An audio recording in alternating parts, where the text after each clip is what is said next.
Noong unang panahon, mayroong tatlong magkakapatid.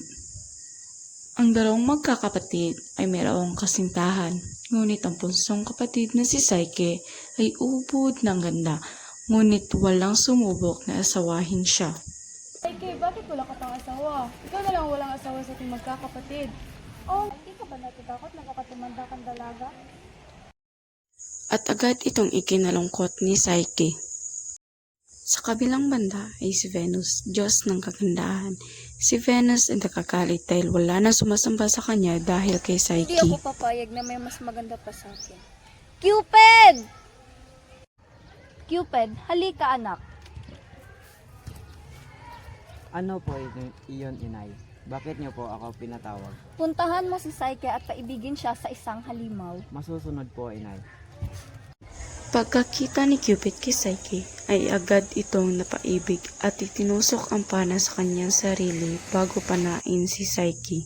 Sa kabilang banda, ang ama ni Psyche ay natatakot na baka walang mapangasawa ang kanyang bunsong anak na si Psyche.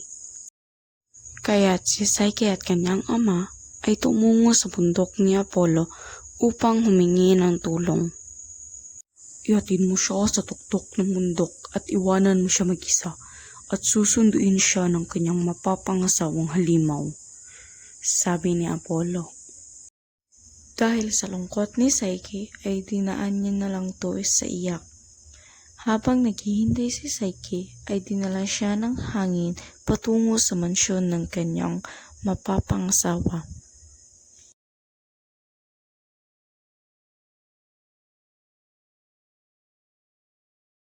Si Psyche ay namuhay na masaya, ngunit sa gabi lamang umuwi ang kanyang asawa.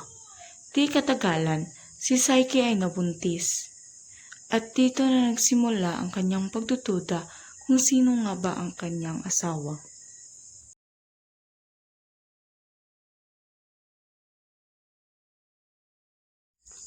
Kagabihan, habang natutulog ang kanyang asawa, ay inilawan niya ito.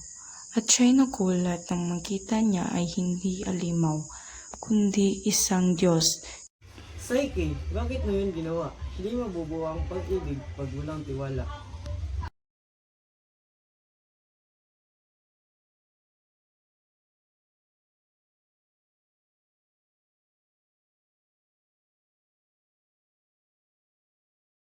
Habang hinahanap ni Psyche si Cupid, ay nakita niya si Venus, ina ni Cupid. Agad siya humingi ng tulong kay Venus, ngunit hindi nagsalita si Venus at nawalan ng pag-asa si Psyche. Teka, tutulungan kita.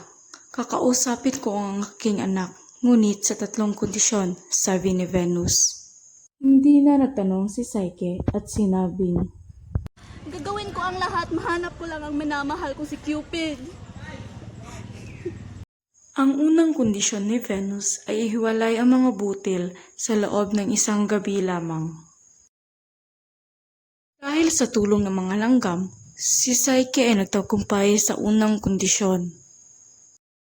Ang ikalawang kondisyon ni Venus ay kumuha ng gintong balahibo ng tupa.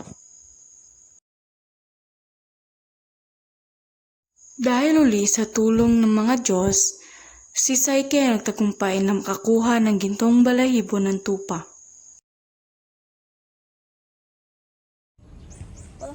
Paano? Hindi ito maaring mangyari. Hindi ito nagagawa ng isang normal na tao.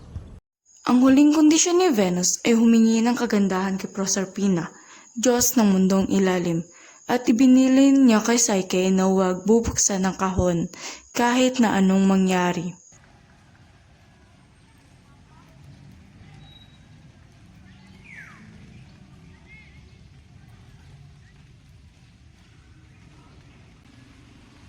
Tagumpayan uli ni Psyche ang kondisyon ni Venus dahil sa tulong ng mga Diyos.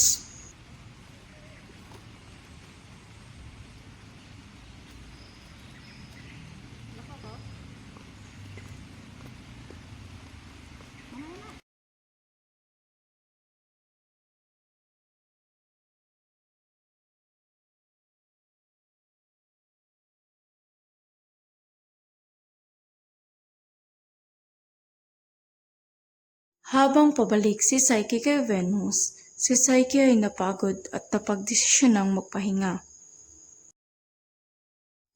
Habang nagpapahinga si Psyche, ay di niya mapigilan ang kanyang sarili na buksan ang kahon.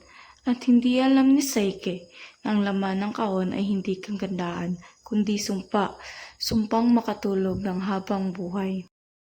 Agad na dumating si Cupid at pinainom si Psyche ng ambrosia upang maging isang banal na Diyos.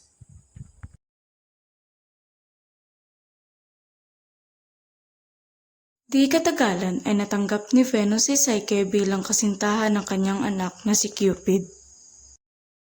Ilang buwan ang lumipas at si Psyche ay nanganak at pinangalanan nila ang kanilang anak bilang Voluptas na ibig sabihin ay pleasure.